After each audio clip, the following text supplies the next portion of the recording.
Welcome, ladies and gentlemen, to another fantastic week of the Overwatch League. It's already stage 4, week 4. I can't believe it. Don't Monte Cristo here with you for a great set of matches today. We're going to kick things off with the Boston Uprising taking on the Florida Mayhem. And you know what, Monty? What? Boston must win this match today or they are out of playoff contention completely. Yes, and even if they were to win today, it still requires the dominoes to fall exactly right for the Uprising. Yeah. They're not in control of their own fate, but as you can see, they may join the Outlaws, Defiant, Justice, and Mayhem, who is their opponent in that eliminated category here in Stage 4. They kind of need like a Rube Goldberg machine of match results to have any chance to really make it, but to a certain extent, part of their destiny is in their own control with a match win today. But it's going to be tough because the thing is like Florida is eliminated, but they've also gotten really good this stage. Saya players starting to pop off a lot. Gargoyle, of course, is one we need to talk about. The flex tank role has always looked a little bit rough for Florida, but now that Zephyr not in there anymore, they got Gargoyle. Things have been looking up. Yeah, and part of this is not just Gargoyle, but Fate as well. The front line upgrade has been, I think, pretty significant for the Florida Mayhem. It's helped that Gargoyle has the right hero pool for this meta, able to flex very easily between the D.Va and the Roadhog at a pretty high level. Is he going to be the best flex tank in the league? No, but he's certainly a player who's improving, and it's being here in Los Angeles, playing in the Overwatch League and building up that synergy with Fate, and they keep looking better and better week to week. That's right. Meanwhile, on the other side of things, we can talk about one of the tanks of the Boston Uprising too. Fusions has been a rock, a pillar, if you will, of this team all season, and it's been a rough season, obviously, but he's put on some pretty consistently good results. Lots of big fat shatters. Yeah, and it's been a little bit troublesome, I think, for Fusions because we have seen Blase now moving over and playing in that flex tank position. So it has been a bit of a trick, I think, here for the Boston Uprising to find that consistent roster, and they have suffered for it. Well, it's been strange, too, because Blase has come out and said in interviews that he doesn't really want to play the flex tank role. He prefers to be a DPS, which you can't blame him. He is a damage-dealing player by nature, right? But sometimes you got to step up, so Boston kind of in that little bit of an awkward situation, too. Yeah, and his Hog has been good. It's just been his D.Va that hasn't looked amazing. Yep, that's right. And so it's going to be time to walk our first team in this series. I didn't quite hear which one it's going to be, but I'm going to guess. I'm going to make a guess that it's going to be the Boston Uprising. I did it! Yes! You played the 50% odds. I did. I rolled the dice, and it came up heads this time. That's not a dice. Don't worry about that. The metaphor, however, was snake eyes. That's right. Yep. Boston Uprising taking the stage right now. Again, you know, a lot of pressure on these guys. It's going to be rough regardless of what happens. But if they can win at least, they've still got that shot at making it into the playoff play-in at the end of stage 4. It's going to be so hard, though. The Boston Uprising are currently sitting at the bottom of the league in terms of teamfight win rate at 37.6%, which is pretty atrocious for any team in this league, and it's just been a struggle. And, you know, part of that struggle is something that I have to wonder about the Boston Uprising and what they're doing to themselves, because Persia has been a very weak player at that flex support position. And we know that Aim God is on this roster, and he has overall been a much stronger player throughout the season. It is a bit perplexing. They have to face a team on the rise right now. Despite being eliminated from the playoffs, there's still a force to be reckoned with here in stage 4. Let's give it up for the Florida Mayhem.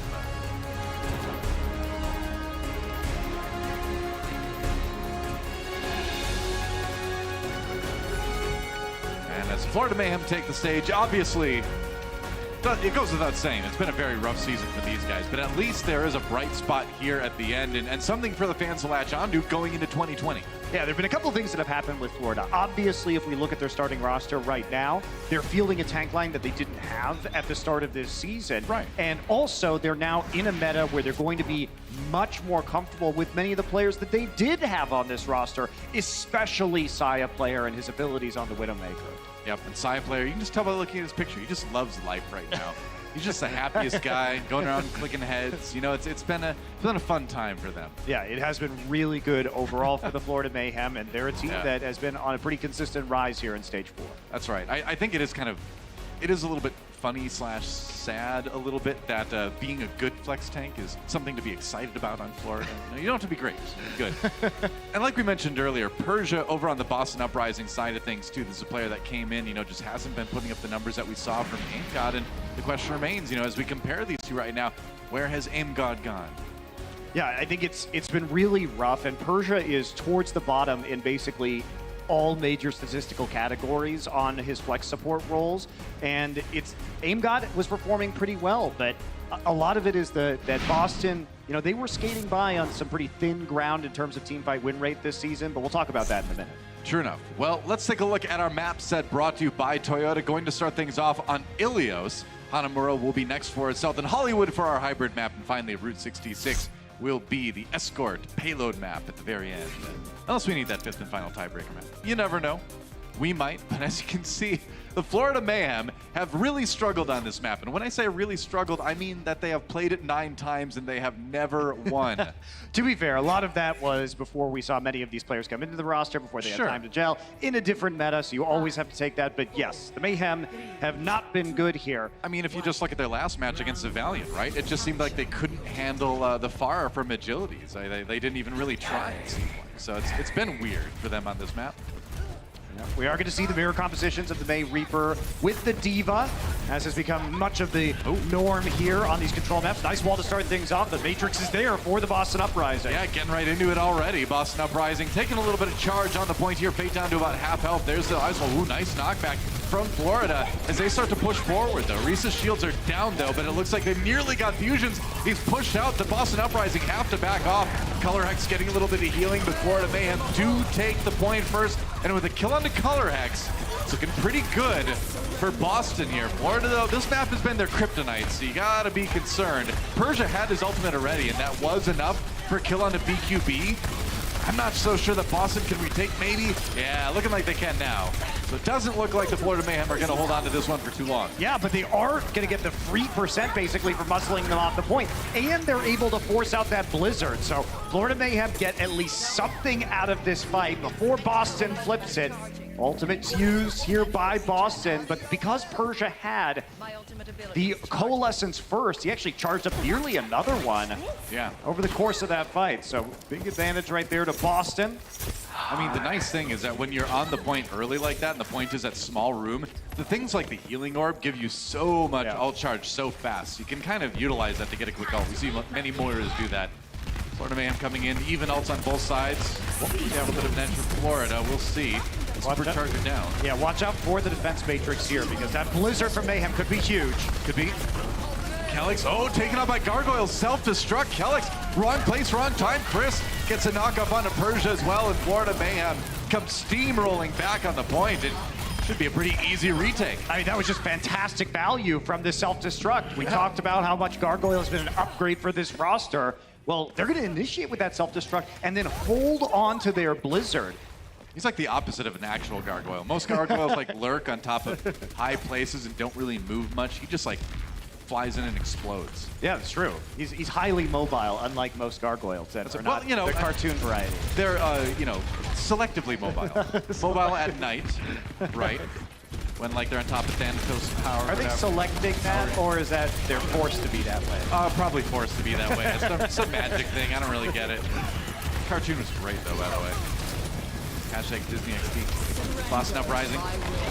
With some ultimates to try to retake. Here comes the self-destruct coming in from Blase, but no kills out of that one right now. Blizzard does come down from Stellar. They've got the Lucio ultimate to contest. His BQB taken out, and that does not look... Oh, he faded away.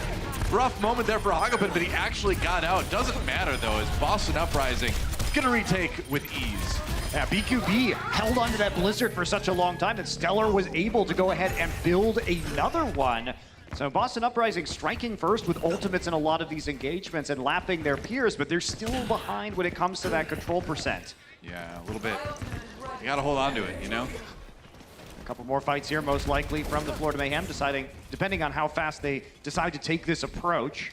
Well, they've kind of got that situation now where they're in one-fight territory, as we say, where if they're able to retake the point, they're probably going to be able to finish the point, get the first point on Ilios. You get my point? I do. I got all your points. All right, good. Point taken. Fate down already. Not a good start for Florida here. Color Hex doesn't even need to use that Death Blossom, really. Can save that one for a later fight. And Boston Uprising now the ones slightly above 80%, crossing the 80% threshold. Heading back right now for a quick taxi here for Gargoyle. This is going to be the last engagement of the game, most likely. Stellar, once again, coming up on another quick blizzard. He's been earning those ults. About 20 seconds faster on average than BQB. Sure enough, Color Hex, walking in, got the Death Blossom. Meanwhile, Hakapin zoning on the other side for Florida. They got their sound barrier as well from Chris. Color Hex trying to live. Death Blossom used by Florida. Chance, oh, nice Maywall. Completely blocks the Reaper damage. Color Hex down. And Florida Mayhem putting themselves in a position to retake this and maybe just take the point. Fusion's destroyed as well. And yeah, Florida Mayhem winning the crucial fight. And they've got a chance to go ahead on Ilios. Yeah, so much of these engagements, though, have been because Florida just muscles into the point, and then they force the retake from Boston. So the Maywalls have so much more value when the enemy team has to walk through one of these choke points. Yeah. So it's been a positional battle for the most part that Florida Mayhem have been winning. 98-99, looks like the contest does come in from Boston. They're able to get the Tracer back there just in time from Stellar, but now the fight comes in and Color Hex drops almost immediately. Self-destruct for Gargoyle. Sound barrier used to absorb any of the damage that might end up connecting here. Gets back into his mech even, and there goes Blaze's mech on the other side. Fusion's forced out despite the Coalescence coming in from Persia. And Florida Mayhem still standing strong for the moment here. They've got their own Coalescence a little bit later, in fact, which is great. Blizzard keeping everybody off there again. Death Blossom from side player. Boston can't contest, and that is Florida Mayhem taking the first point here on Ilios. Yeah, Florida Mayhem, some of those fights didn't go their way, and I think they have to be careful because they were giving up some earlier ultimates to the Boston Uprising, which was giving the Uprising a fighting chance here on Ilios. But overall, it's just the objective control was so poor from Boston that you can't just let them have the free percent on the point. You can't allow yourself in a May Reaper mirror composition to have the disadvantage of playing around that May wall through a choke. Yeah. What do you know? So Boston Uprising has some catching up to do here on Ilios. 5, 4, 3, 2, 1. And we'll see if they can do just that. Florida Mayhem, though, in a position to do what they've never done in the Overwatch League in 2019, which is win on Ilios. Color Hex going to be playing the Pharah this time around, so Pharmacy combination for the Boston Uprising, and that's going to be a quick elimination there. Nice concussive blast. You know, the funny thing is against Valiant on this round, almost the exact same thing happened against Hagopun too, so Florida Mayhem's approach on this particular point seems to leave them a little bit open to those concussive blasts. Yeah, and they don't have a great way to deal with the Pharah. So if you're the Florida Mayhem, you more or less have to ignore it, try and stay undercover, and just play the corner of a point. Or you're going to try and speed boost onto the characters from Boston on the low ground. Hagopun down, and it's looking pretty familiar here, where Florida Mayhem just really struggling to handle that Pharah. I mean, what are you going to do? Like, I guess you ignore her, right? You try to kill the other members of the opponent's team, because then obviously Pharah can't take by herself, but you don't really have a way to pick her out of the air unless BQB hits a good right click, right? No, because the staggers keep happening, I mean, look how Florida's playing this. Now, the point was just taken, so Florida did delay the first capture a pretty significant amount of time, and now they're going to reset. But look at the ult charge on the side of the Boston Uprising. They are well ahead when it comes to ult economy because Florida was never able to take a fight. BQB was eliminated quickly, then Hagopun was eliminated, so they only ever really had 5 players able to contest, so all they could do was dance on and off the point and try and hold off the first capture as long as they could. Now they're going to switch to double sniper. Going double sniper. That's right. That's something that they didn't do last time on this map. They did switch side play over to the Widowmaker, but they didn't swap BQB away from the main. So we'll see if the double sniper can put some pressure onto Color Hex here. It's a try. He's playing pretty defensively. He's staying behind some of the buildings here. It's troublesome to run the double sniper, though, because you don't have a lot of point presence, right? Your Mercy, your Hanzo, and your Widowmaker are not going to be actually there to contest the point. So they have to hit their shots. They have to get those opening eliminations. And you can see just Color Hex playing a lot more carefully now that he knows the double sniper is coming in. Kind of lurking behind those buildings a little bit. Florida Mayhem just tries to get a little bit of pressure on the point. Nano boost onto the Reaper right now. Doesn't Nano Blossom on the point. Hey, they get a kill onto Fate. That's something, though. Boston Uprising continues to hold, and there's a kill on the Saya player, the sniper. gets taken out by the Rockets, but BQB comes back with a bit of revenge. It's a little bit too late, though, to maybe contest this. A bold res from Kelix brings Colorhex back up right in the faces of the Florida Mayhem. And just when you thought the res from Florida was going to make a big difference, Colorhex. They got one sniper, but two at once, that's a tough ask for any farm. I mean, you still have to get them off the point, though, and how are you going to do that? There are Reapers back in right now. If you try and rush the Orisa, you're going to be walking into some Reaper shotguns, potentially. They're going to flip it right now. Looks like we are going to see Boston back off. They switched over to the Tracer for Colorhex. They want to get a flanker into the back lines to disrupt these snipers. So they give it up, but they're going to be able to recontest right now. Well, that's the thing. You've got a chance to just get right back in there, like you're saying. Colorhex on the Tracer now. Saya player just waiting for those shots, waiting for Boston to show their bases. Nice shot on the Fusions. crossfire. No kidding. That was a nice combo from BQB. Yep, one sniper on either side of the point. They have the infra sight, and Fusions Ancient all technology alone. and modern technology working together. Isn't that nice? It's a beautiful thing. Damage increase. Oh, all right, BQB. A bit of a damage boost from the Mercy, as you can hear. All right, so Boston Uprising switching. Going to play the Hanzo and the Mei right now in concert with each other. So they want to put what this is going to do is put a lot of pressure onto the tanks and supports that are actually on the point. Remember, Florida, they're only going to have 3 players who are going to realistically be contesting. So Boston, if they can rush that entrenched position with the Storm arrows, with the Mei, they're going to be in good shape. But they can't lose people like that, especially when they have a Batiste with the lamp. The Immortality field. Florida Mayhem's going to get even closer, quite a bit closer actually, to taking this round and maybe even taking the map. There goes Fusions as well on the way out. That's a nice little stagger that Boston's going to have to deal with now. It's getting annoying. Yeah, getting frustrating for the Boston Uprising. And Florida's doing what they have to do. If you're going to play this style of pick composition, you just have to nail the pickoffs on the approach, and that's what they're getting. Very true. Boston can't allow. They're switching again. Now they're switching to basically a full dive composition with the Genji and the Wrecking Ball, but is one fight left, essentially, and they've got a nano boost after that swap. This could be disaster for Boston. It's trying to straight up hard counter the double sniper from Florida Mayhem. And they can't move in because of infrasight. So now they even have less time. It's only going to last a little bit longer here. A lot of damage onto Blase as he approaches the point right now. 97, 98% for Florida Mayhem, on the verge of winning Ilios for the first time ever in 2019. Nano boost onto Fusions, but he's just rolling around like a disconnected disco ball. He's going to slam down anyway, though. Hagopin does get the kill into Persia. Good start for Florida Mayhem. The res comes in. No, it doesn't actually. I thought I heard it, but it didn't go off. There goes Colorhex. Florida Mayhem, they've done it. Here comes a Hanzo ultimate as Florida Mayhem seals the deal. Only a few more members of Boston Uprising to be dealt with before Florida Mayhem take this one. They do. So Boston can still contest. It's not quite over yet, but Blase, DMAC, he was the only one on the point right now. Fusions drops back in to delay a little bit longer. Saya player on the Tracer now. And that overtime bar is going to start ticking away sooner and sooner. Fusions trying to stay alive. That's not going to happen with the supercharger there. They're not going to be able to contest. It's going to try and pulse bomb. Goes right on the barrier, though, so doesn't kill the Orisa. I feel like Boston, even with the kill and Saya players, just delaying the inevitable. There's a Coalescence coming in. BQB dropping down. And more kills onto Boston. I don't think Diana's going to be able to contest too much. Another nano boost onto Diva. That's going to make it a lot more durable. This is one of the longest holds I think we've, or contests we've seen this season. This is getting kind of crazy from Boston. Shield from Risa goes down just in time. There goes Blase. Doesn't get back in the mech. And it's ticking away. There goes Kelix. And let it never be said that Florida Mayhem can be beaten 10 times in a row on Ilios. That's true. Oh no. Let no one say Florida Mayhem was beaten 10 times in Ilios. Only 9. That was actually 1-9 for the year. That was a crazy comeback from the Florida Mayhem on WoW. It was. The fact that Boston was so dominant and Florida was able just to work their way back into that match with double sniper, that's a pretty good execution there by the Mayhem, and I think a lost opportunity for the Uprising. Yeah, something to think about as we go through the break. Map number 2 coming up right after this.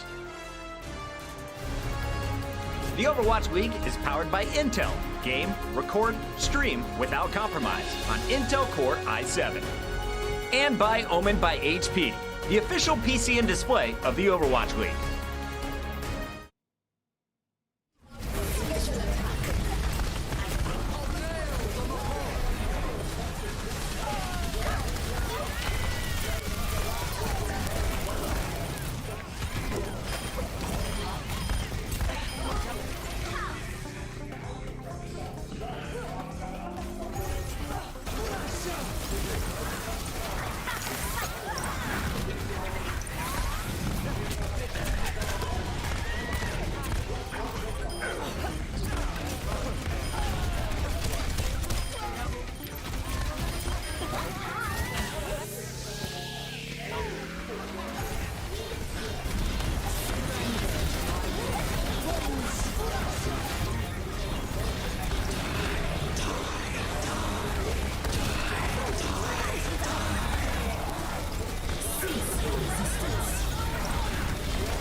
Well, that's sick. What an awesome skin. I huh? love it. Yeah, that's cool.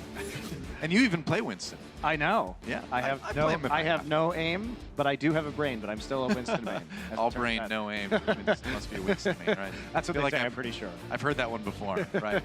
Well, yeah, pretty cool skin. Definitely looking forward to picking that one up. For now, though, this match has gotten interesting. Florida Mayhem, for the first time in 2019, winning on Ilios, taking a lead in the series over the Boston Uprising, and you and I were talking a little bit about that map during the break, and it was a bit crazy how Boston lost that second round, huh? Yeah, I think it's really surprising. Like Florida, I think made the adjustments that they needed to make against the Pharah, and they did it quickly. And I think this is one of the things that Florida keeps getting better at. And what they did was they switched over to a lot of skill pick heroes. We talk about double sniper. They set it up properly with the crossfire. But Boston, you can't be alone in those situations, and they were floundering. They switched to dive so late. They never even got a Dragon Blade. Yeah. It was just kind of a train wreck there at the end for Boston. So hopefully we'll see something a little bit better here on Hanamura. Yep, moving on to our assault map. As you can see, it's going to be Hanamura. See if Boston can tie up this series, or if Florida Mayhem will extend their lead and go up 2-0 in the half. Boston Uprising, as we've seen, a team that has struggled a little bit, or a lot bit, throughout the course of the season. Oh, but they might be going with this Somber Reaper composition here. You know, the thing about Boston, though, was at the start of the season, they were a pretty decent team. Yeah, they seemed that way. Fusions was a very exciting addition. We were concerned about them with Gamsu going over to the Shanghai Dragons, but they looked solid early on in stage one. Yeah, and we talk about their team fight win rate at the start of this match being lowest in the league at 37.6%, but they've always had a kind of less than 50% team fight win rate, basically. Right. But they made up for it with some great coaching and set plays and good shot calling. But that's a very razor-thin line to run because that can catch up to you over time. And Nice shot by side player. He's gonna go ahead and one-shot Color Hex. He Not walks around time the to corner. reap just yet, apparently. So it's just it's a very hard thing to maintain a good overall record when you're having a less than 50% team fight win rate. So they were sort of an anomaly, and now that team fight win rate has dropped into the absolute basements, we're seeing that reflected in their overall win-loss. Well, Boston kind of approaches point here. Stellar picks up the right click onto Chris. There's the headshot they were looking for. Fusion's a little bit low, and that main wall separating a little bit of healing, but there goes Hagapin and Saya player Color Hex. He got mad. He got real mad. He's gonna come in and get a 3K, and that's a quick point A for Boston. And Boston's look good Wow. on assault maps because these are the kind of maps that lend themselves best to set plays. Because you can have a plan going in. This player's going here if we see this player's going here. So when they're given opportunities like this is where they shine, I think, the most. Oh, hi. He's just going to get up here where Hagapin is on the high ground. That's going to be it. Great form side player's low, so easy kill. But everyone was distracted there by the front line. It makes it very easy for Color Hex to decimate the supports, well, the backline of the enemy team, basically. Basically everybody. Basically everybody. Yeah. And now Boston getting aggressive, trying to bring that momentum into point B. Florida Mayhem obviously gets the fully manned defense, as you do now with the changes on assault maps from a few weeks ago. Very good wall to get presence on the point. And Persia creating a little bit of space. And now Blase and Color Hex getting kills again. Color Hex just seems unstoppable here on Hanamura. And they're going to keep him alive. Nice heals from Persia. Great start with the Coalescence, and just walking up and healing, and that May is dealt with. Blizzard comes in from Boston as well. BQB died right as he used his. Wasn't able to really follow up. Here comes the ultimate, and Boston Uprising with an insanely fast take on Hanamura. That was superb execution from Boston. Yeah. Even the little things there, so the wall off to the point gets the Orisa undamaged onto the point. Orisa barrier drops. They know they have the Coalescence, so they're daring the Florida Mayhem to come down. And the Diva splits off from the Reaper, and they both go to different parts of the high ground and clean up their respective high ground. That was great. Yeah, let's take a look at Color Hex again. And this all began when he got headshot by Saya player at the very beginning of the map. They just unleashed his rage. And really just look at that distraction, because the Coalescence you'll have seen was shooting up towards the other high ground, and that's where Blase was doing a lot of damage on the Diva. Right. All right, quick break, and Florida goes on the attack when we come back.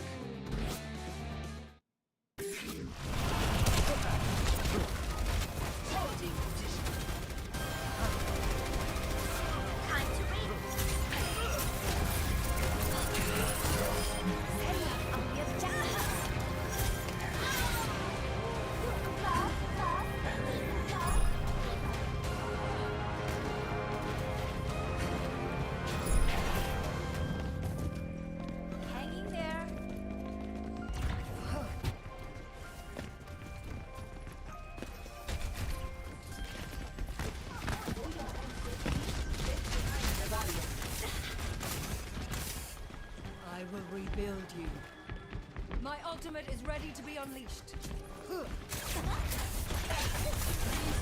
Surrender to my will.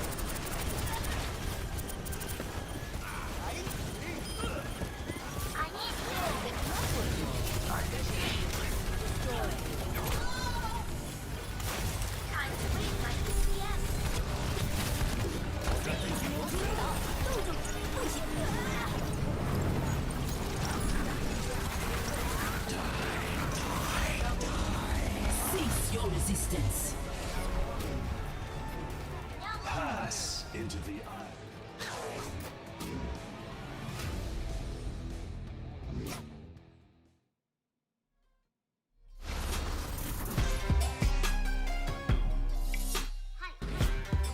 Welcome back, everybody. Boston Uprising taking an insanely fast attack. 447 in the time bank for them after their assault on Hanamura, and a lot of that due to the play of Persia. You know, Persia was a force to be reckoned with in the ancient world, but it's also a force to be reckoned with here on Hanamura, as he had an awesome first round, great Moira play, and you know, we were kind of negative on him coming into this series, and for good reason too. His numbers have not stacked up compared to the rest of the team, compared to his teammate, but delivering right now. And don't forget, guys, later in the week, Spitfire versus Rain. That's going to be great matchups. Don't miss that. London struggling a little bit, so we'll see if they can work together against a Rain that, you know, maybe we thought would do a little bit better here in the stage 4 as well. Yeah, and you know, Persia, they may have been a power in the classical world, Doa, but they are also famous for being defeated by underdogs. So That's a good point. That's a good point. It's an enduring legacy. But jokes aside, Persia has actually been doing very well with the nano boost and the coalescences so far. His positioning's been good. He's been generating the coalescences very fast, Yeah. Which has given Boston an upper hand in many situations. Maywall comes up. Boston Uprising starting their defense here, bisecting the Florida Mayhem a little bit as they approach. They can get closer. Color Hack's over on the Hanzo now. Oh, nice shot on the Hagapun. Gets pulled down, but not before he gets that headshot. Chase away, can't quite make it to the big health pack.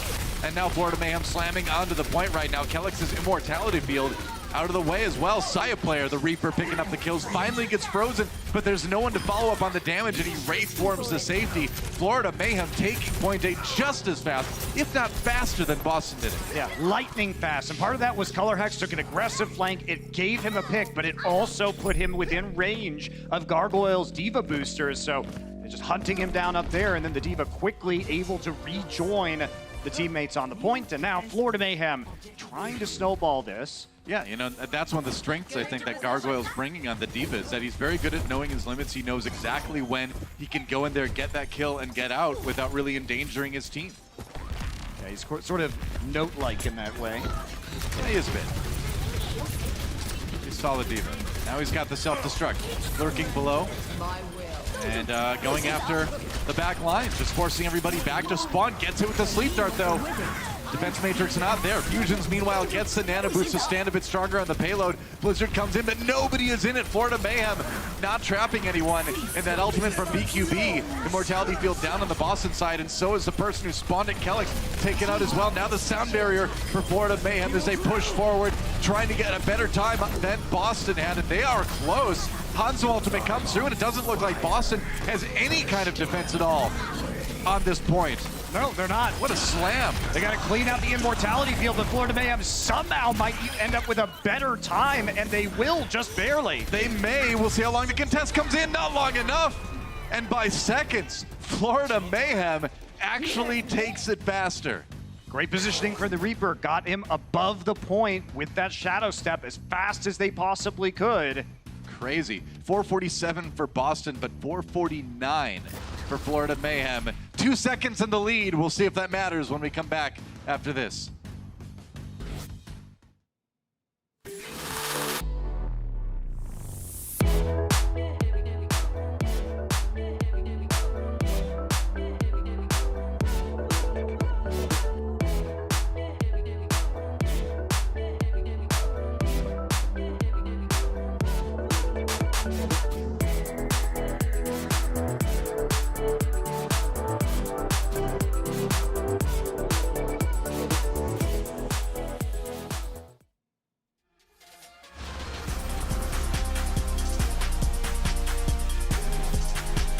Welcome back to Hanamura. pretty crazy time bank for both of these teams. 447 for Boston, then Florida's like, you know what? I think we can do a bit better. And when I say a bit better, I mean 2 seconds better. But hey, a win is a win. Florida Mayhem finishing their attack a little bit quicker. They'll be on the defense first as Boston Uprising tries to increase their point score here. Well, and you know what, though? Each of these teams only got 1 elimination on their defenses. So wow, it's been almost identical in every way so far. Florida Mayhem going to try the same defense. Now, remember, Hagabun got picked off early by the Shadow Stepping Reaper on this last defense. He was Maywall boosted up onto the high ground on the side. We'll see if they go for the same thing. Doesn't even need the Maywall this time. Jumps up. Yep, going after that high ground. Gets seen, though. He's going to just instead put a bit of pressure on the point. Fusion's down, though. Good start for Florida on the defense. They got to deal with the Reaper here, but they managed to force Color Hex away before he can get any ticks. So all's well that ends well early on for Florida. We'll see if where these supports are. They're still behind the main choke point. So take a look here at Stellar and the 2 supports standing on the 2nd story of that building. The question will be, can they get the Reaper, Orisa, and Diva into position to join them? Let's see. Gargoyle hopping around. It's got to be rough on those wooden boards with Roadhog jumping like that. This ancient structure. More pressure comes on this time. Kellex alone on the point right now. A bit dangerous position, and that's why, yeah, I'm not sure. That was a bold move from Kellex, but it did set up Color Hex for killing the Hagabun. Able to be distracting anyway, so it's a 1-for-1 on the support side of things. Florida Mayhem, though, still standing strong on the point, but man, if you look at Kellex's ult charge too, you gotta wonder if that sound barrier is something they're just gonna hope they have for point B if they take A. It's a slow start. Here we go. Going in now with Persia's Coalescence on that Moira. Dragon Strike coming through here through the amplification matrix. Kellex drops immediately. And there goes Fusion. Stellar responds with a kill via the Blizzard, but Blase gonna get DMAX'd right away. Color Hex still gets one onto Gargoyle, but Saya player up high gets one onto Color Hex. He can't teleport to safety, and it looks like Florida's gonna hold for just a bit longer. Yeah, they are. Even though that fight started as a 6 versus 5 in favor of the Uprising, because that Lucio was able to get back to the point so much faster due to spawn proximity and his speed boost. Hagabun very slow on that Zenyatta, but it ends up not really mattering because BQB gets a lot of value out of the Blizzard. So everybody now for the Florida Mayhem should be back by the time this next push begins onto the point. The Orisa's trying to get there in time, and it looks like Fate will get there. He will just barely. Color Hex got pulled off the high ground, so no dropping down concerns. He's nearly got his Death Blossom. That's a nice Maywall. It's going to be the whole hog, though, coming in from Gargoyle, keeping Boston at bay. Meanwhile, there's the Death Blossom. Chris, first of all, Saya player responds. Color Hex, though, trying to get all the damage he can. Had to deal with the Transcendence from Hagabun. It's run out now, but Saya player right there with the Dragon Strike. The Hanzo doing the damage. Fate down, but Florida's still slightly ahead, but you gotta think about the respawns. They're gonna be a little bit better for Boston. They're still contesting, but if they lose fusions, that might be the end of this push, and they do. Saya player taking him out. There's just not enough damage on the point, though. It was a couple of supports and an Orisa for the Boston Uprising. Meanwhile, the May and the Hanzo still outputting damage on the front line there for the Florida Mayhem. That's right. They do lose BQB. BQB nearly at a Blizzard again. Boston, no ults to work with after throwing the sound barrier late into that last fight. But they do have an advantage before BQB comes back on the respawn. Aggression from the Boston Uprising as they try to take it. Only about a minute remaining. Got to deal with that amplification matrix. Stellar has to hide inside the ice block, and Blase loses his mech. That is huge for Florida Mayhem to get rid of that Diva suit, and already Stellar backing off. Trying to wait for his team to open up an opportunity for him to walk through the door, it looks like. Him and Color Hex. Waiting for that health pack, too. Saya player's been such an issue for the Boston Uprising. He's been doing so much damage on this Hanzo, and he gets another kill onto Color Hex. I mean, you couldn't have set that up any better, right? Saya player, definitely an issue for the opponents. Gets 2 headshots immediately at the start of that fight, and now Uprising looking at a 30-second time bank remaining for them to go for one last desperate attack. Right now, Saya player, 17 final blows out of his team's 32 eliminations. He is heading towards Fleta deadlift territory on this map, meaning he might get 50% of his team's final blows. After so quick that Boston took point A, it'd be insane if this is where it ended for their attacking here. But Storm Arrows, Saya player looking for the kill. Fusion's down, that's huge. Florida Mayhem eliminates the tank immediately, and that's a nice block that Stellar is gonna need, man.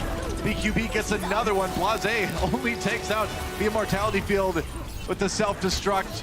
Florida a little bit frozen up. Saya player guarding, nice Maywall at the end to prevent some of the damage. Blase on the point, but he's frozen. They did take down Gargoyle. Boston's still fighting it out. Maybe they can get people there with the respawns. And Color Hex there with the Reaper, so they're not out of their fight just yet. Stellar down. Saya player trying to solo carry. Color Hex gets one on the Hagopan though, but BQB coming back. The DPS taking the wheel. Fake gets in on the action at the end, but it's going to be Florida Mayhem.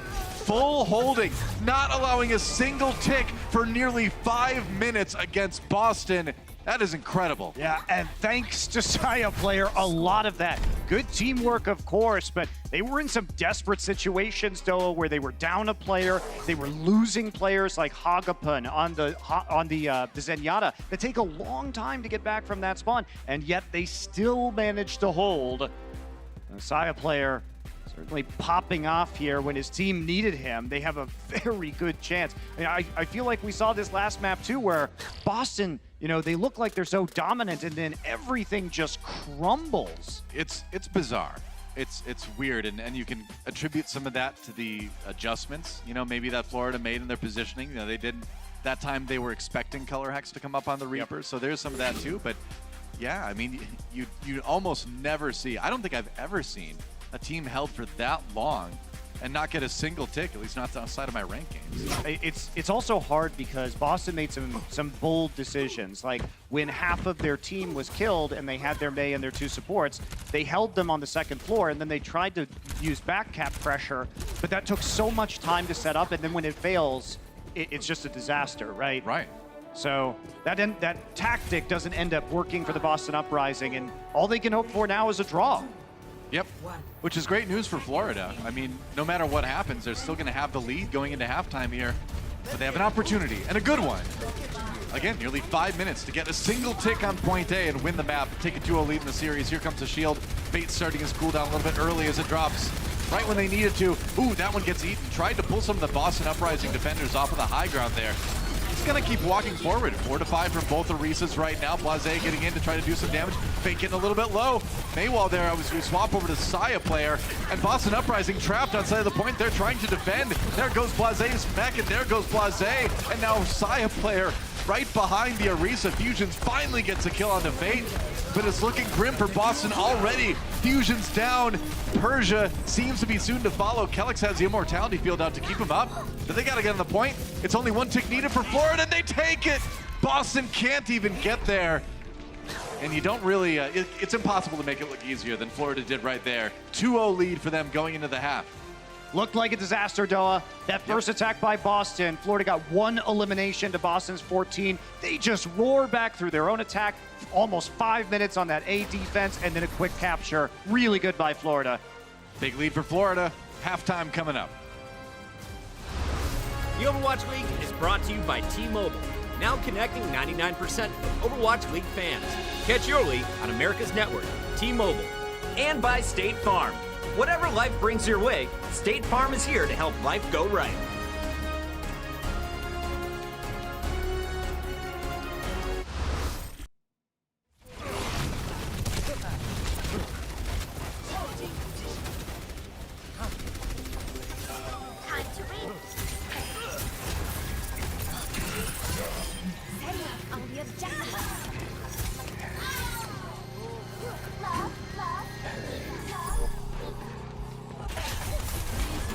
Surrender to my will.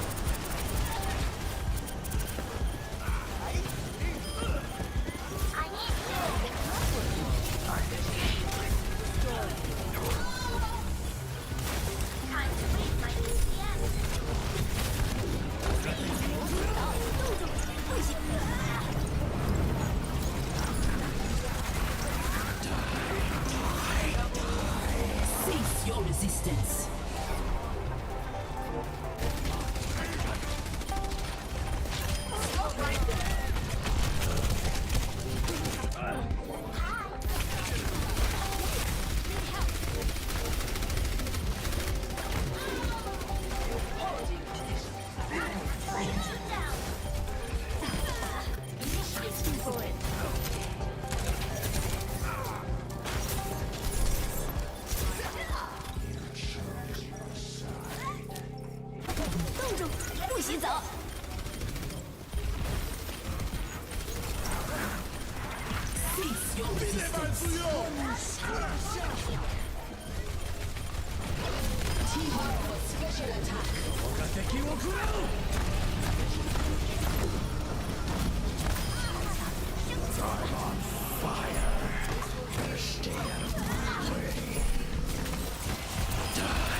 Boston's playoff hopes are hanging by a thread, and they're going to need a reverse sweep if they want to keep those hopes alive. It's the Mayhem up 2-0 over the Uprising at the half.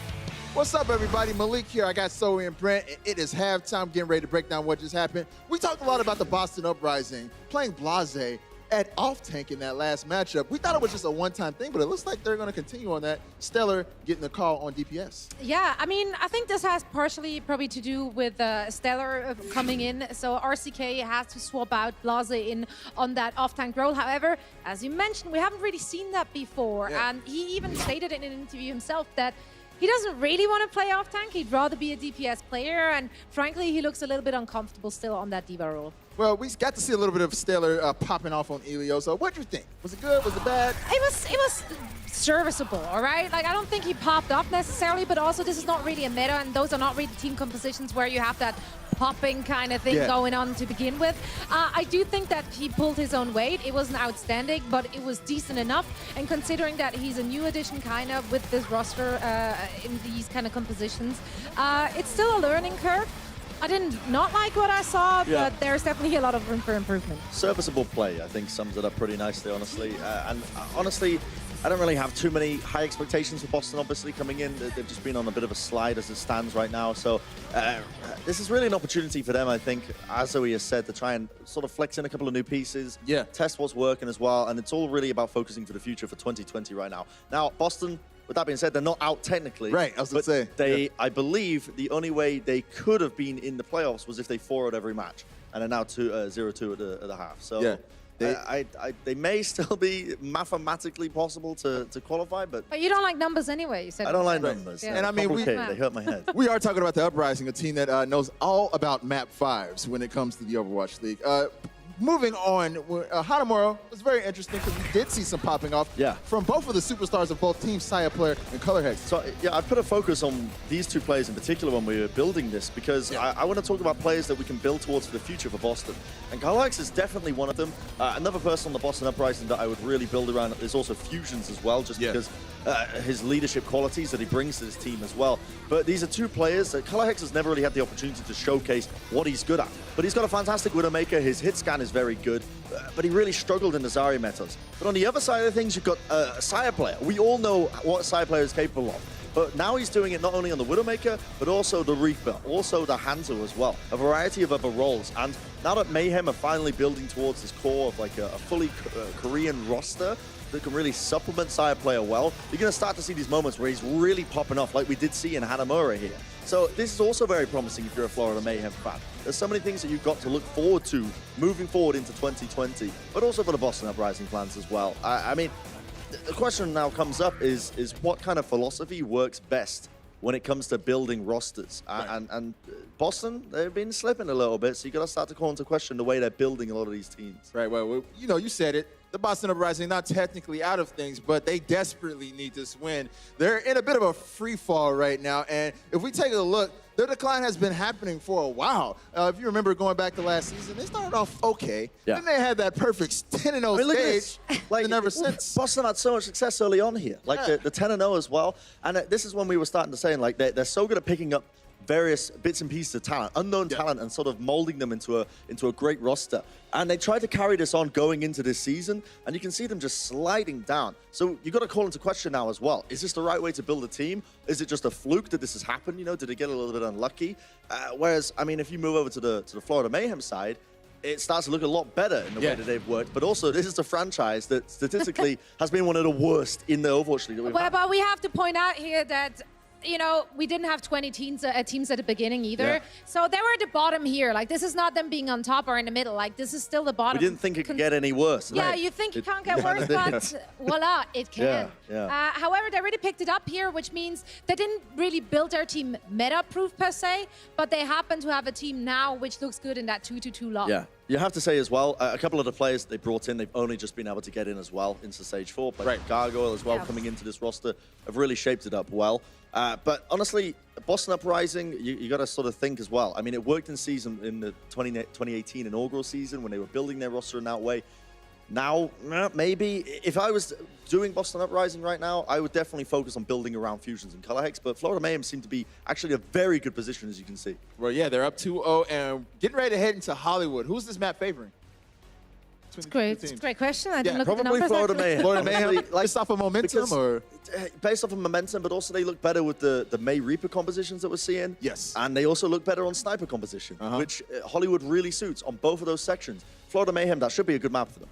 Yeah, but not to despair for all the Boston fans. We all know that they are notorious for going to map 5 and actually bringing it back after a good talking to from Hawkeye, I assume. Yeah, So yeah, let's let's see what the president can get out of them for the second half. All right, well, the Florida Mayhem are up 2-0 and on track for having their best stage in franchise history. Meanwhile, the Boston Uprising, down 0-2, are going to try to keep their playoff hopes alive. We'll see if they can do that on the other side of the break.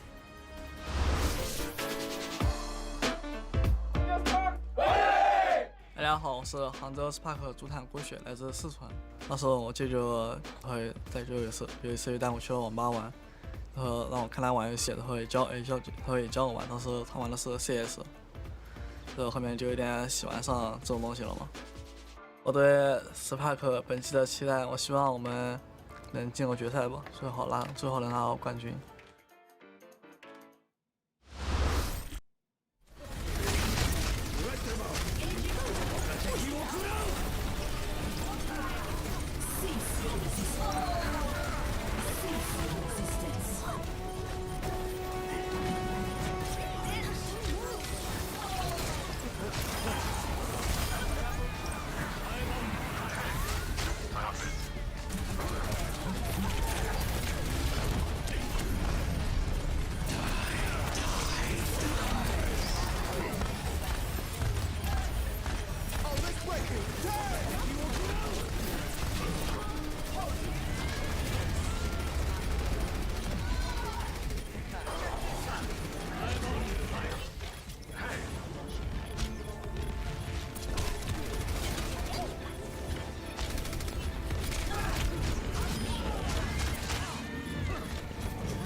Can you talk manga?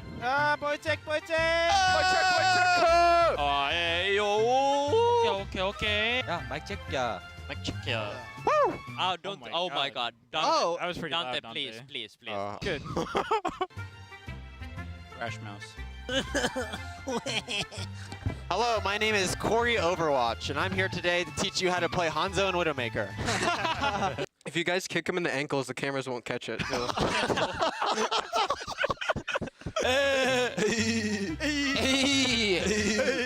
Gots? What, dude? World stage, man! What? Where's my hair? Please, Night Market. Please. Please. Oh. Night Market, Night Market, Night Market.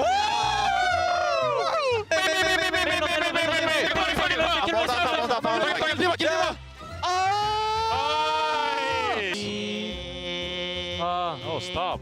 Literally, Void is just farming to get on voice comm checks or whatever. Farming lols. That's Aha, if you say com check, it's in the com check. The freezing sound is so loud, it hurts my ears. It's like... Good impression, dude. Onomatopoeia. I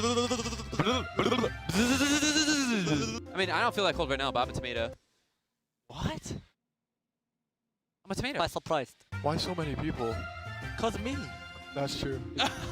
As architect. No, cause me. Pilot, no one know you. No, No one know you. I remember first time I meet Aid, so nice. Now Aid, mean. You changed. America changed you, okay? Oh, thank you, thank you. Wait, no, that's bad, dude. Thank you. No. What's wrong with them being American, man? Are you calling me a papa? Yeah. Yeah, okay, that's weird. Stop. Whoever's doing com check, just leave all that out.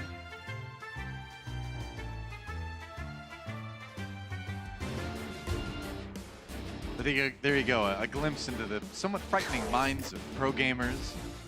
I mean, I prefer to listen to the Outlaws comms check than watch their gameplay, so I got that going for me. We're all good friends with the players, the organization, so they love us, especially Monty, and no one can ever question that. Yes. So, Boston Uprising versus Florida Mayhem. Florida up 2-0 coming out of the half. And to completely change the subject, we were talking during the half, and we realized that the Boston Uprising have not won a match since June 23rd when they 3-1 the Paris Eternal. Now, that said, they've only played 4 matches. As we look at the map set, since then, they've only played 4 matches. They're 0-4 right now. They could go 0-5 today if they don't start a comeback on Hollywood. But so that's the bizarre thing, is that it's been a long time since they've won, but they've only played 4 matches, so you'd think that would mean that they'd also would have had a lot of time to sort of overcome some of these issues, right? Yeah, and I think that's what's confusing is that when we talk about June 23rd, that's about basically exactly 7 weeks ago now. Yeah. And they've only had to prepare for 4, now 5 different opponents, including today. And these are the kind of breaks that you're really excited about most of the time as a professional team, because you can actually step away from opponent-specific preparation and really dig into some of your core issues and try and restructure that. And that hasn't happened with Boston. You know, like we said, we have Blase in now at that off-tank position. RCK is not going to be playing. They've tried to bring in Stellar, which is a recent addition to this team, and Stellar has, I think it's fair to say that he's been struggling on the May. If we look at BQB versus Stellar in this series, BQB in terms of May wall positioning has been vastly superior. Absolutely. On to Hollywood, though, and it's going to be Boston Uprising on the attack. Fusion's nearly dropped early by the damage after that halt. Saya player ready for him again as Hanzo looks so good on Hanamura. No surprise at all, Florida Mayhem going for a Hanzo May defense. Yeah, pretty standard stuff right now, and Boston is going to be playing the mirror into them on the attack. All right, so now using that May wall to get a little bit of cover as they loop around the side, trying to come from the back of the point. But the Sonic Arrow, they've split up. Ooh, nice shot onto Color Hex. That was nearly a headshot, too. There's a Hulk comes in, and they pull in Fusions. That's exactly what Florida was looking for. And what do you do now? You got to try to back away, but now you're in trouble. So what happened there was that they were trying to split up and get a crossfire, but Persia and Color Hex were found out by the Sonic Arrow that was shot by Saya player. And as soon as they realized that, they just went in on the 4 members that were on the opposite side of the Boston Uprising, and now you can see the Florida Mayhem are just relishing in staggering out Boston because they knew that those 2 players are going to be trapped behind the choke point.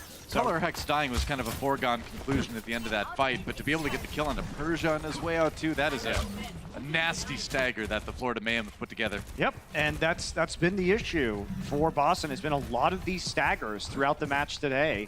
It's left them with a lot of time that's been bled off the clock. You see that Hulk coming in, and you don't have a diva here for the Boston Uprising to eat that up. That said, Blase's performance individually has been much better on the Roadhog so far. Yeah, it's a hero he prefers out of Flex Tanks right now, and you can definitely tell.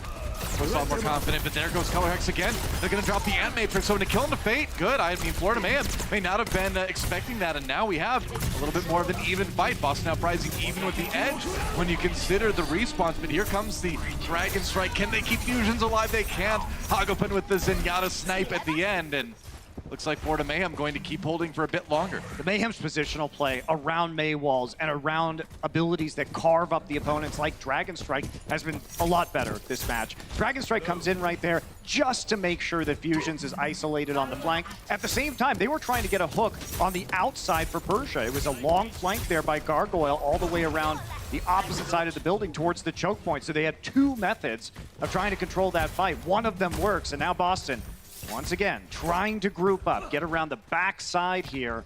I mean, Florida Mayhem sitting on nearly 5 ultimates right now, as you can see. And oh, Side player down. Color Hacks finally finds that headshot, but they lose Fusions in the process as well.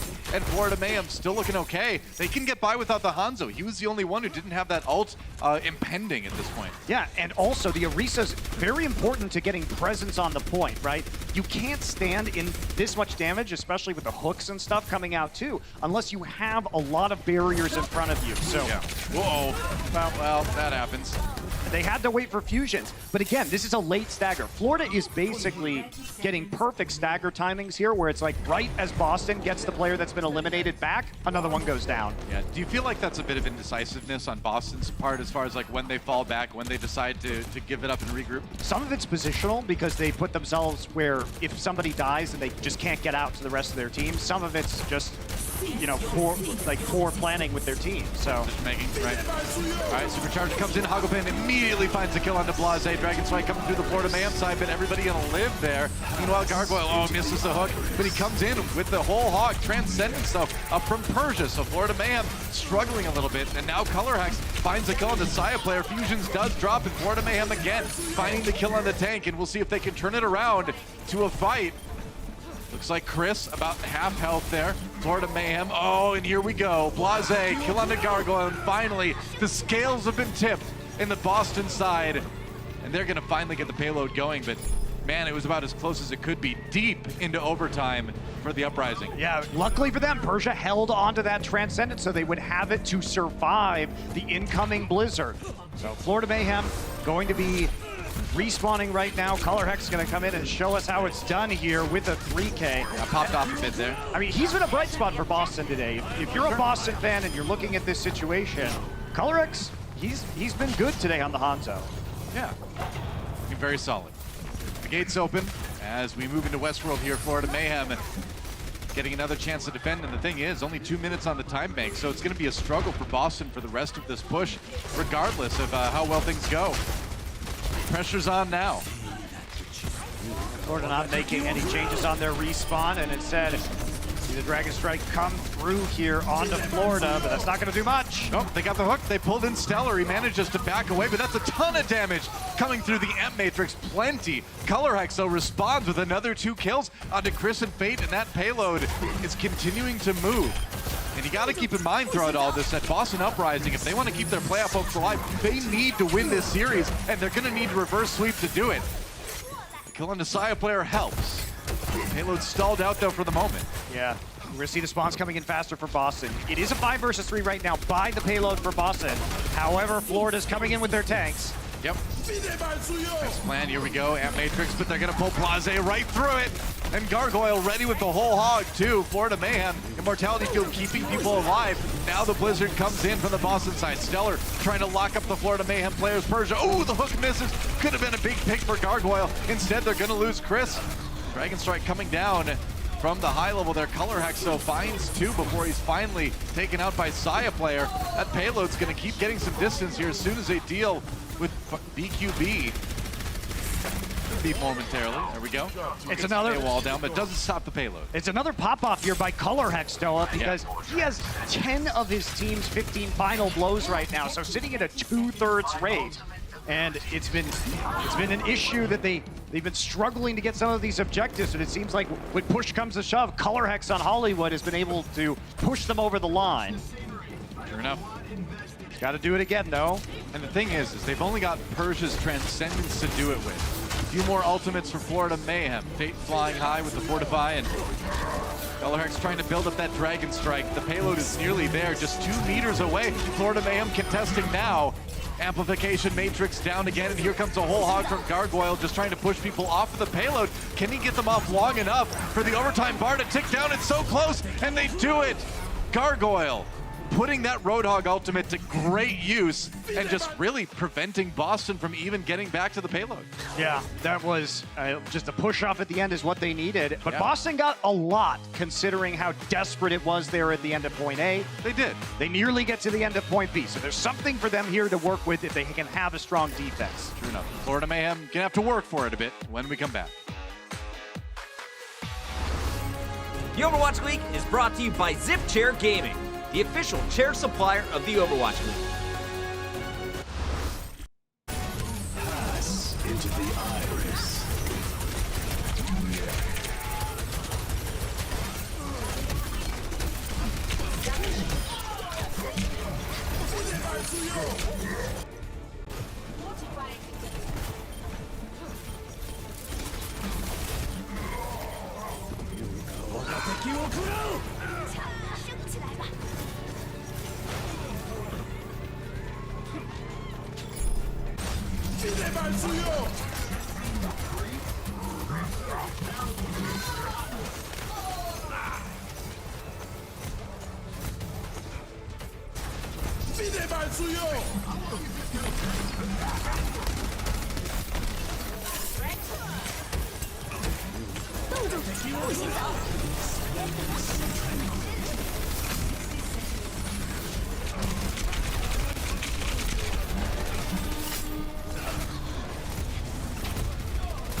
Let's keep it going.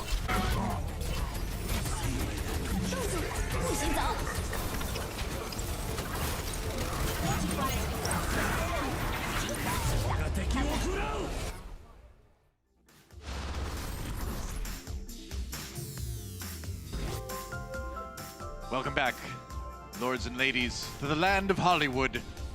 That's right, Florida Mayhem. The defenders of Hollywood only giving up a bit of distance, nearly to the end of point B, but it could have been a lot worse. Luckily for themselves, they gave Boston Uprising the minimum time bank possible to push that payload. Yeah, I think we'll probably see this Hanzo May mirror once again. And it looks like we're going to see perfectly mirrored compositions for this next attack round, just like we did last time. Gargoyle showing us that Zarya, but he's not going to stick with it. Yeah. All right, Florida Mayhem on the attack. No swaps as they walk forward here. Saya player's been doing so well on that Hanzo. All they need is a pick. He has been delivering them all series long. Sonic Arrow to get a bit of a glimpse of the defense. Yeah, just seeing if he can peek around this corner. So they're going to go through security right here. Maywall put down immediately by Stellar. Can blow through it pretty quickly now. Oh man, Fusion's super low. They have to use the Immortality Field earlier than they would have liked to, I think. Boston Uprising on the ropes already, pushed off the payload here. BQB down though, Color Hex again. Comes up with the crucial pick. There's the hook onto Blase, but he gets out. Persia with one onto Chris. That's looking pretty good for Boston Uprising. It was a difficult position, but then Color Hex came through for them again. Yeah, it was going to be tough there for Boston because when that wall went down, because nobody was caught on the outside of it, it actually provided cover for the Florida Mayhem. You'll notice they shot out that one section, and then were able to push Fusions on the Orisa back off the backside of the point. So it actually looked pretty good there for the Florida Mayhem at the start because they were going to be able to walk forward after winning the barrier battle thanks to Stellar's wall. However, plays from Color Hex going to eliminate that possibility. They are able to get the successful retake, but I think a dangerous position. You're going to see it again here. I mean, the same scenario as before. Oh, Saya player, nice Stormare from the high ground. Amplification matrices down for both teams. Blase taken out early. Hagopen again with the big pick. Definitely one of the best Zenyatas at finding those crucial picks just when his team needs them the most. Another kill on Diffusions, but here comes the Blizzard. Hagopen doesn't have his Transcendence, used it already, but that seems to be okay because like you just mentioned, no damage for Boston Uprising right now. There goes Persia and Stellar. This payload is going to be rolling quite shortly. The wall timings in this meta and the wall positioning have to be good, Doa, because if they're not, you end up giving cover to your opponents and you have to cede ground. because your Risa barrier is going to die first. The other team doesn't have to use theirs because they have your wall instead. Yeah. Right? So it didn't work the first time for the Florida Mayhem in that position, but because, again, no one was isolated in front of it, they were able to push onto the point. That time it definitely goes in their favor. Same with Saya player right now as he gets a headshot onto Persia. Yeah, that's one of those ones where you're just like, I hate Hanzo. This arrow sails across the map and domes him. Hurts bad, but Florida Mayhem are going to use that to keep this payload pushing. Boston Uprising, unfortunately for them too, way behind in ultimates right now. Yeah, it's going to be tricky, right? They don't have a healing ultimate, so it's going to be hard for them to even approach this payload without getting a pick off. That's right. They can't push people off of it. And they knew it was going to be a rough series coming into this one, but we're looking at Boston Uprising season on the line right now. The M-Matrix on the payload too. It just makes more and more ground, especially with that supercharger. They lose Stellar. They have a whole hog to move people off the payload, but they don't have a Dragon Strike. That's right, Hook denied, Hago putting down. Florida Mayhem trying to push it with a 5v6, but they're so close already. Maybe they can do it. Blase has the whole hog though, and they can just hide around the corner. Not worried about that. There's the freeze from the Blizzard. Oh no, and Kelix and Blase. Ooh, Blase coming close to dropping, but he doesn't. They turn it around. Blase drops in the end, but Boston Uprising seems like they can barely hold on here. Color Hex, again, he's doing what has to be done. He's taking risks. He went all the way around up here onto this bridge to get behind them on the high ground, and then he hit the shot onto Hagapun before Hagapun could get trance. Wow, that was so close to being the end of the match, and honestly, any progress that Boston has made in this map and in this series to a certain extent has been on the back of Color Hex. Truly trying to hard carry as much as possible. Yeah, he still has over 50% of his team's final blows, which, you know, in this composition, you do expect the Hanzo to get most of the final blows, but it's still crazy to have over 50%. Florida Mayhem looping around from the side, and they're going to force Ice Block early from Stellar on this main. Now the Dragon Strike coming in from Color Hex. He's going to find Chris and BQB. The Transcendence not getting there just in time. Hagapun unable to save his teammates. Now the whole hog used by Gargoyle to try to displace some of the members of Boston. The Hulk comes in, Gargoyle goes down, and now from behind comes Color Hex to finish off Fate. And so Boston will continue to hold. 2 minutes to go, though. And they played around that immortality field. He was able to get the Dragon Strike in there anyway, in spite of the fact that Mayhem has the Batiste. Yeah. I mean, once again, Boston Uprising holding on, and you know, maybe you got to start sweating a little bit from Florida. That first push was their best opportunity. They had such a big ult advantage, but they couldn't complete it. Boston Uprising clutch. This is looking really winnable right now on the side of Boston. Yeah, it is. Hagapun used that Transcendence, so there's not that big healing ultimate available for them, but they have the tools to poke them off. So, but the payload is now rolled back all the way nearly to under the bridge, so they have to use the supercharger just to make some room here. That's what they're going to do. Yep. Might have to use the Amp Matrix for the same reason. Perhaps. There's the Hulk, gets denied this time by the it looks like, or no need rather, it looks like Fusion's a little bit low. They have to burn that immortality field. So, yeah, it's not there for the Dragon Strike now. Could be a problem. Dragon Strike coming through. Supercharger down for Boston as they try to do a bit of extra damage. They drop the Blizzard right in the payload, and Blase walks forward with the whole hog and wholly eliminates 3 people from the fight. Florida Mayhem back to spawn again, and this time they only have 1 push left and no ults to use. Blase caught the tanks in the jail, so they had nowhere to go, taking the full damage of the whole hog. Best place to catch people, really, when you think about it. Right. Yeah. Put him in the jail. Yep. And this is Florida. They used everything they had, so did Boston, but Boston has that defender's advantage. I think the crucial They got to get there in 15 seconds. Crucial ult's going to be the Transcendence from Hagapun. Needs to have a perfect one. Gargoyle. Especially since Color X is going to have the Dragon Strike. Absolutely, yeah, but they got to contest. They got to get the payload. They've got a long walk before they get there. Trying to just rush it now. They finally touch. Fortify has to be used pretty early by Fate, though. Saya player at half health as well. Payload not getting moved. It's getting contested by Fusions. They're going to jump on him, though, due to get the freeze. We'll see Dragon Strike coming through. Hagapun pops the Transcendence, getting onto the payload now. They've got a lot of pressure on the Fusions, and they take him down. Boston Uprising on the ropes. Their season in jeopardy, and they've lost a tank and a healer. Colorhex trying to come back, but they focus him. They've taken out his health. They pushed him away.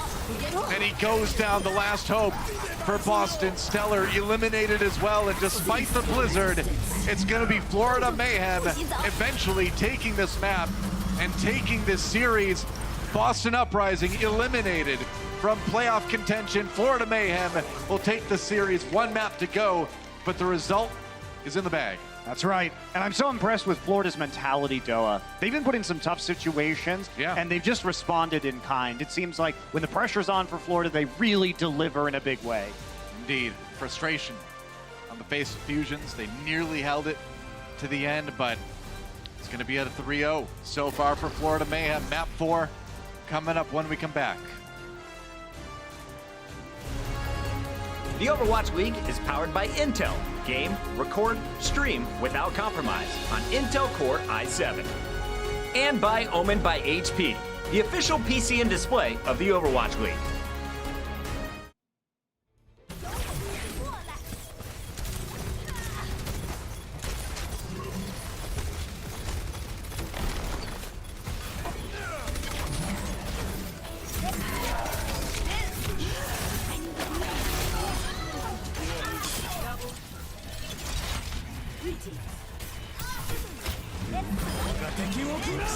Into the iris.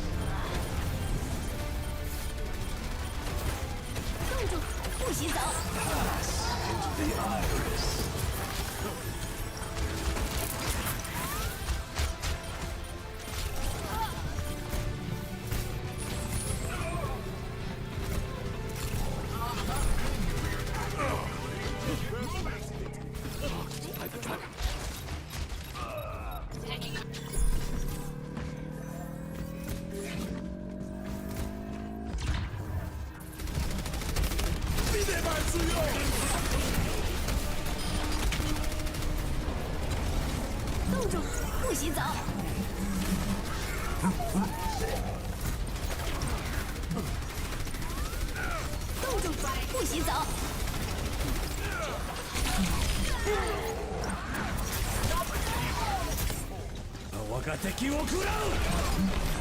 Pass into the iris.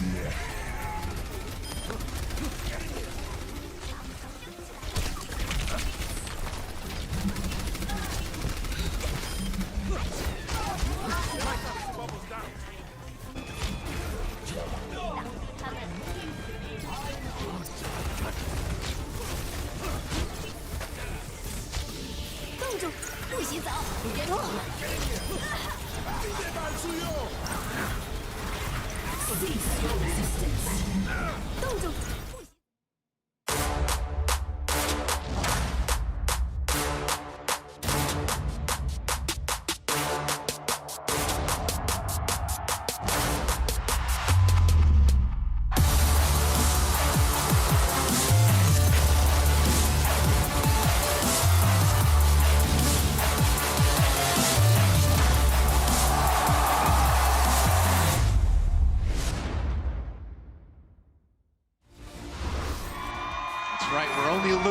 Away from the grand finals for the 2019 Overwatch League season. Can't wait. Get your tickets at overwatchleague.com. Should be a pretty awesome match. Yeah. Whatever it ends up being. It'll be really fun. I mean, last year's grand finals were certainly spectacular, and I expect more from this year. Great crowd, great series. Should be fun. Yeah. Probably two different teams in the finals this time. I'm calling it now. Two different teams. I mean, you never know with London. I know that's a dangerous prediction to make. I know what I'm doing here. I would say, but I'm going to say it.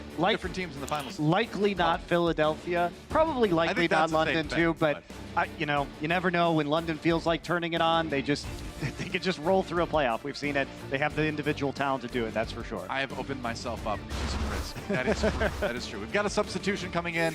Karaya. Oh, Karayan. All right. Subbing in for Fate, and I don't believe we've seen him play yet this season. We have, but it hasn't been much. So, and Zephyr going to be coming in from Gargoyle, looking for some more Bastion map 4 heroics, perhaps. Welcome back, Zephyr. Well, that's impossible now, Monty, but... it depends. Actually, we don't know. He's not at... Oh, that's true. Oh, we did see the roll was tank. Unlucky. Time for the B team. Byram coming in for Hagopen as well. Getting a little bit of stage experience for these players is always a good decision. We saw them doing this in their big win earlier this season. Yeah, and the stage rather. Yeah, I think this is great for the Florida Mayhem overall. These are players that you want to have the most information about heading into your off season. Yeah. So whether you're going to keep them on the roster, whether they're going to be eligible for potential starting positions. Right. But the Mayhem, I thought we'd see more experimentation coming into this stage because they were eliminated. So I think for the most part, it's a surprise that we haven't seen more from them when it comes to testing players out. They've been really dedicated to the 6 players that we've seen starting most of these matches, and they've wanted to win games. They've been playing spoiler, and they've been doing it well. Yeah, they certainly have. Oh, Color Hex, a smile on his face despite his team's situation. And I mean, on a personal level, he played extremely well today. He has been looking good. Let's compare Color Hex and Saya Player, actually. And you can see, Saya Player definitely ahead in the stats a bit, but Color Hex really coming up clutch for a lot of his team in a lot of those fights, especially in Hollywood, nearly kind of single-handedly delivering his team point A and a point B take. Not able to finish at the very end, but I think if you're looking for bright spots for the Boston Uprising right now, Color Hex is probably the primary one. Well, he came in as a sniper player into this league, so finally I think in a situation much like Saya Player where he's going to be much more comfortable. Yep. Relaxing, reclining now. They get ready for map number 4, and what else can you do? It was such an epic long shot for them to make playoffs anyway that I doubt the pressure was really on for the Boston Uprising. Instead, like Florida, it's about getting data about what they're going to do with this roster for the next season. That's tough, though. I mean, obviously, you can see Fusion's not looking too cheerful there. Kellex appears to be fine, but, Fusion's, we talked about him earlier, and he's such an intense competitor. He's so good, too, that he really takes these losses, it seems like, a lot harder than some of the other players we've seen, just from the looks we've seen of him on camera in these situations. Yeah. But, the thing is, like, as a coach, I feel like that's kind of what I want to see. I don't want my players to feel bad, but I do want them to, kind of be affected by losses. You do want them to have that fire, like have that motivation, right? And Fusion's definitely has that. And he's not a guy who quits either. Like no. you may see that look on his face, but think about how many times this season Boston came back and reverse swept people. Like they really don't. They have been at least seemingly emotionally stable when it comes to the in-game play. But I think if we look at the way Boston has decided to make the decisions surrounding their team this season and even last season as well, there comes a point where you just, you can't keep getting rid of a lot of your veterans or your best players over and over and over again. Yeah, I think honestly, I think you're right. I think the note trade has not been working out for them, in many different ways. And I think if you're Boston going forward, at some point, you really got to start building a roster and keeping that roster.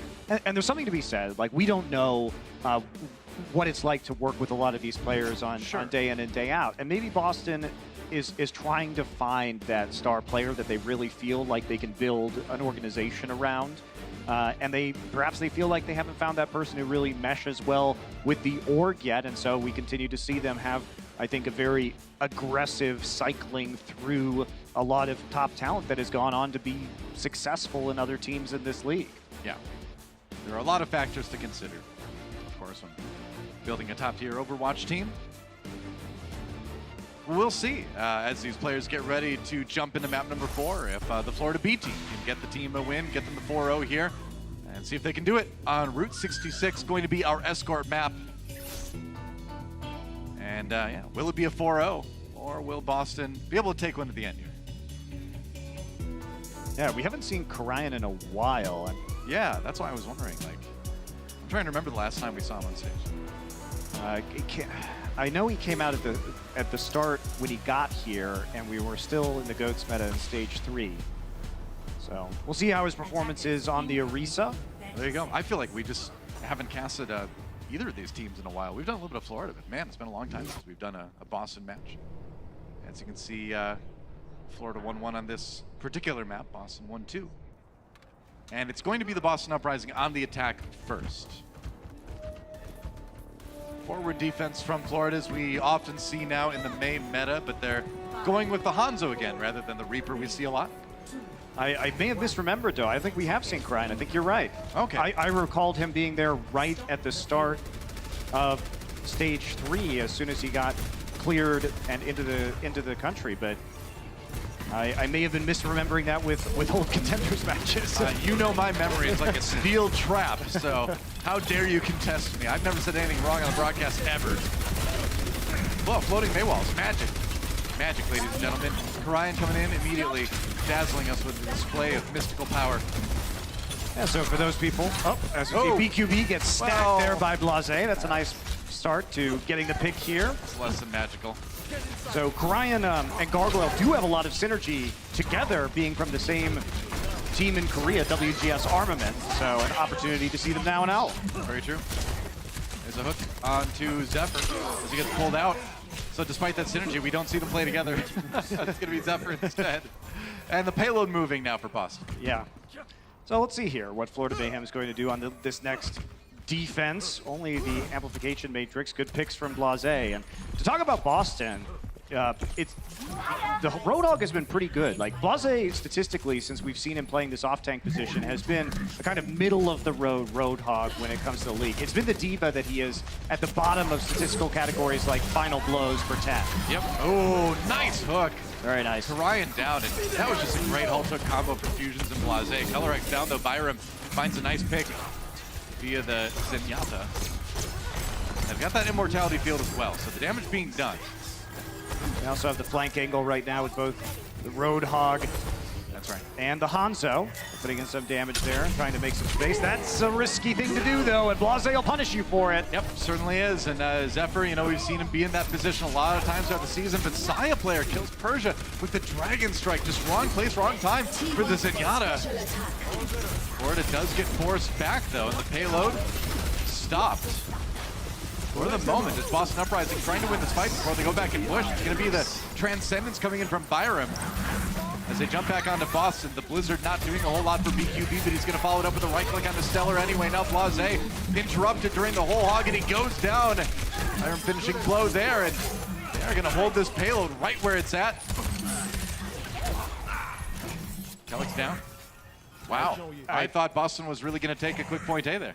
Boston, again, they had an opportunity. So what happened was that Persia decided not to go ahead and use his Transcendence. I believe he was halted into that Dragon Strike at the end of the animation, so got a little bit unawares. Yeah.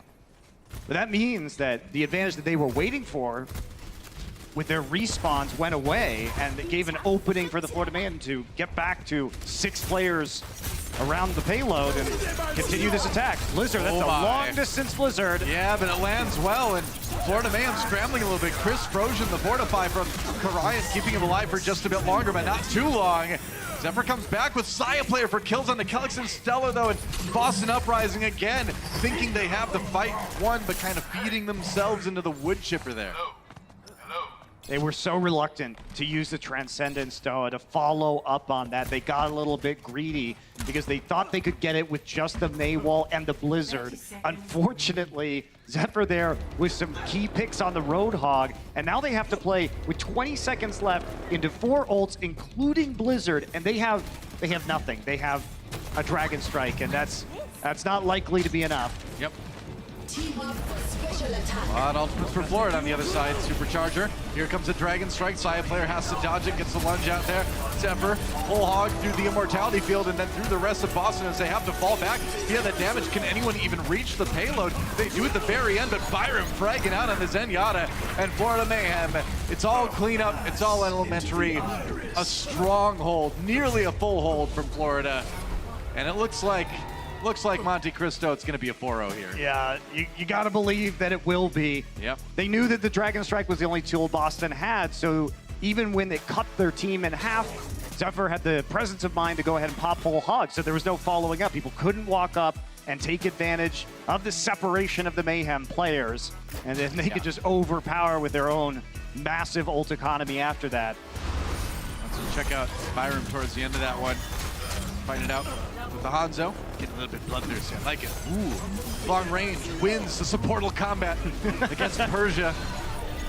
And then, even more cleanup. Who's going to get it? Who's going to get it? There we go. That's right. Get a right click for somebody.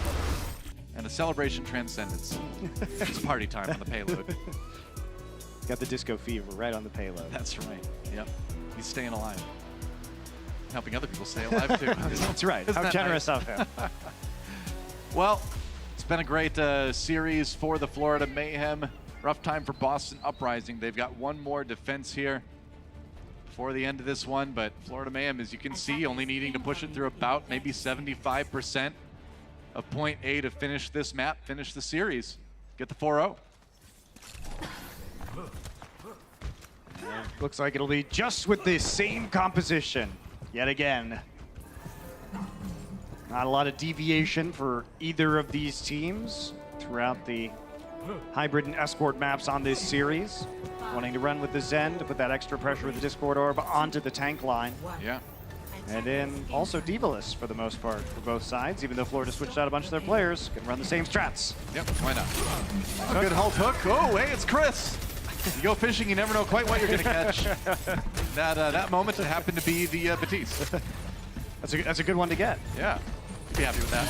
Nice squishy target. Doesn't have Fortify. It's a prize bluegill of a Overwatch hero right there. That's a fish you're happy about. Do you think he exaggerates the size of the Chris he caught? I don't know. Maybe. You wouldn't believe the support player that got away. Jonak got away. That's right. Yeah. I caught a Jonak once. It was a big octopus. Not fumbling at all. Boston Uprising all over the payload right now, but here comes the Storm over Saya player. Goodbye Immortality Field and goodbye DQB. Florida Mayhem. Oh, they lose Byron as well. Color Hex again. Really putting it all out there, and credit to Color Hex for really still playing this out and then going to orbit. He's done his, I must go, my people need me. I mean, the pick's still going to be in favor here of the Mayhem. Yeah, they do have that faster respawn, that is right. Side player continuing to put out damage, does get the Dragon Strike. Two members of the Uprising, including crucially Color Hex, on a long run back. So 4 versus 6 incoming here for Florida. Few ultimates to go. Persian nearly has his Transcendence. Here comes a Dragon Strike. Ooh, nice kill on the Saya player, that's right. Taking advantage maybe of the animation coming out with that one, and now the whole hog from Boston pushing people back. They're going to burn the Transcendence for that, though. Don't know if they needed the Zenyatta ultimate, perhaps. That Blizzard was not good either from BQB. Yeah. Doesn't end up hitting anyone. Now they're going to get split apart here by the Dragon Strike. Luckily, they had that Orisa barrier and the May wall. Not going to be follow-up, and they do get the pick. Yeah, that's going to be a problem. Color Hex still responding right away with a kill into Chris. Every time you think Boston's in trouble, Color Hex comes in to try to bail them out. Blows being traded here, and once again, this will favor the Florida Mayhem. And they'll finally get that payload moving as soon as they realize. There we go, that Kelix is back there. He's sneaky. He is sneaky, but Kelix, but now the payload moves. A lot of time off the clock, though. 2 minutes and 15 seconds before the payload moves at all. Yeah. So still going to be tough. They don't even have to make it all the way here to the end of point 8, just around the corner at Big Earl's. So still tricky for the Boston Uprising, but 90 seconds remaining, and they're coming in with a Blizzard. I'm just going to start a restaurant and name it Big Earl's and get the free advertising whenever Snap's played. I don't know why anyone hasn't done that yet.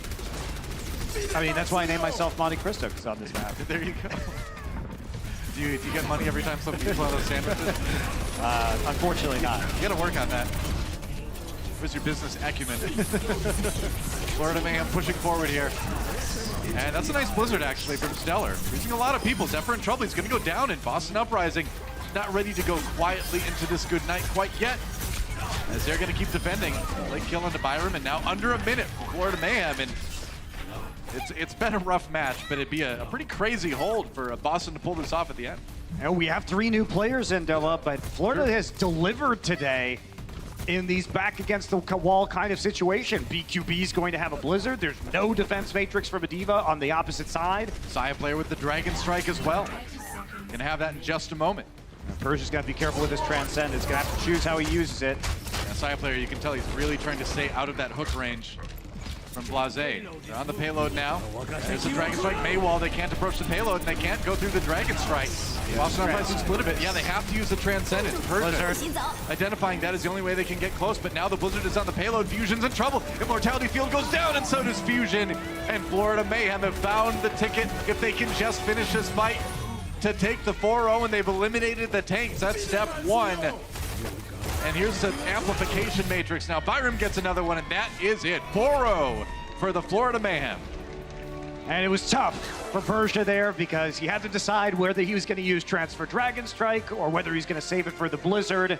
The Dragon Strike carved off fusions. I think he knew he needed to use it to get his team close to the payload. Yeah. I don't think that was a mistake from him, but No, it was just It's too much. just hard. You know? Yeah, too much.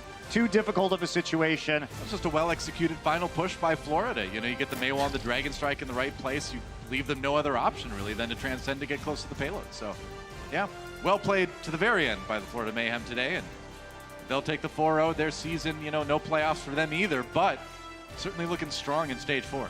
Yeah, they are on the ascent. Yeah, for sure. You have to say, you like a lot of the players that are on this Florida roster right now. You're thinking about next year. You're happy that Rollock exists to get Saya player, arguably your most important player, into a position where you can have some hard carry performances, and things are looking up. I don't recognize that member of the Florida Mayhem. Well, they're always adding new people. Who knows, you know? There you go. Well, player of the match. Let's check it out. Who will it be? Our player of the match by Omen by HP. It's going to be the one, the only. Who else could it be, possibly? But Saya player. That's right. Making the picks, making the plays, and getting the Omen by HP player of the match. Yeah. There you go. When we talk about Fleta Deadless, we mean that you get 50% of your team's final blow how graphic. as a winner on a map, and he almost did it on Hanamura. He was a couple final blows off by the very end. It is Oh no, look out! extremely rare. The only the 9th time it has happened on a map in Overwatch League history. But we didn't get it today, but Saya player was still spectacular, so he's got that going for him. Those arrows were finding heads more often than not, and a great series for him. What can you say? I mean, this guy's really become a star, and we saw a lot of great play from him last year on some of the hit scan heroes, like McCree specifically, I feel like, and Widowmaker as well. Yes. But now making that transition, playing a fantastic Hanzo. Just a really, really good player, and I think something that the Mayhem can build around for the future now that Rollock is here to stay. That's right. So our first match in the bag at the Overwatch League here today, but don't go anywhere, guys. We've got two more coming up. That's right. It's going to be the Dallas Fuel taking on the Hongzhou Spark. Two more great matches of Overwatch to look forward to. That's right. Thanks to our Disney XD audience for watching. Stick around, though, if you're on Twitch or ESPN, as we'll be right back.